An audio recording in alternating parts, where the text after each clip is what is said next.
प्यारे बच्चों, आज हम पढ़ेंगे कोणों के बारे में। कोण व उसके प्रकार। सबसे पहले हम जानेंगे कोण की परिभाषा क्या है। Definition of angle. दो किरणों के बीच के झुकाव को कोण कहा जाता है। आप देख रहे हैं, एक किरण OA है और एक किरण OB है। इन दोनों किरणों के बीच के झुकाव को हम कोण कहेंगे। इसको हम अक्सर थीटा, अल्फा, बीटा या और भी संकेतों से लिखते हैं। ये कोण की परिभाषा हुई। अब हम जानेंगे कोणों के प्रकार के बारे में। Types of angle. सबसे पहले हम जानेंगे शून्य कोण क्या होता है, ज़ीरो एंगल। फिर न्यून कोण, एक्यूट एंगल, समकोण, अधिक कोण, सरल कोण, वृत्त कोण, पूर्ण कोण, पूरक कोण और संपूरक कोण। तो सबसे पहले हम चलते हैं शून्य कोण पर।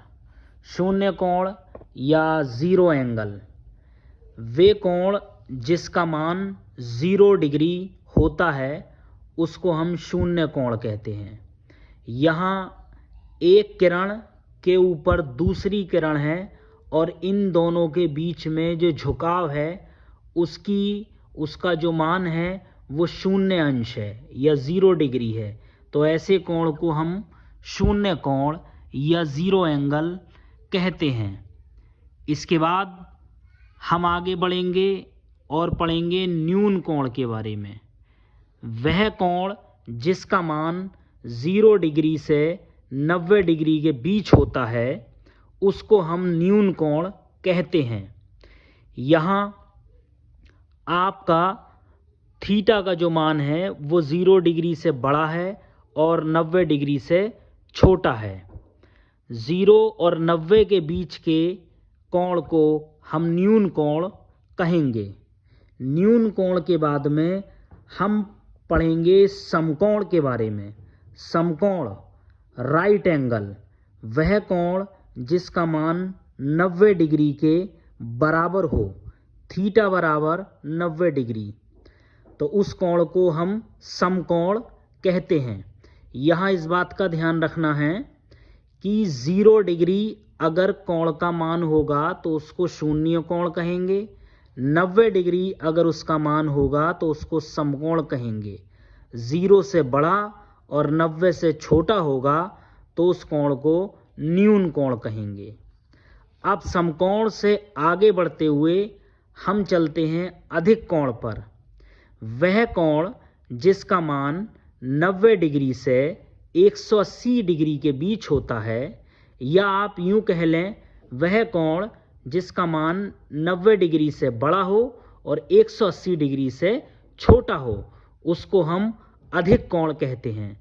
यहाँ हमने 120 डिग्री लिख दिया है, 120 अंश। यहाँ 90 से बड़ा और 180 से छोटा कोई भी कोण हो सकता है। यहाँ 110 डिग्री भी हो सकता है, 100 डिग्री भी हो सकता है, 130 डिग्री भी हो सकता है, 160 डिग्री भी हो सकता है। 90 डिग्री से बड़ा होगा और 180 डिग्री से छोटा होगा तो उस कोण को हम अधिक कोण कहेंगे। 5वें नंबर पर कोण आता है आपका सरल कोण या ऋजु कोण। वे कोण जिसका मान पूरा 180 अंश के बराबर होता है उसको हम सरल कोण या ऋजु कोण कहते हैं। इसके बाद हमारा कोण आता है वृत्त कोण या प्रतिवर्ती कोण, रिफ्लेक्स एंगल। वह कोण जिसका मान 180 अंश से बड़ा और 360 अंश से छोटा होता है उसको हम प्रतिवर्ती कोण कहते हैं। इसके बाद हम बढ़ेंगे आगे को और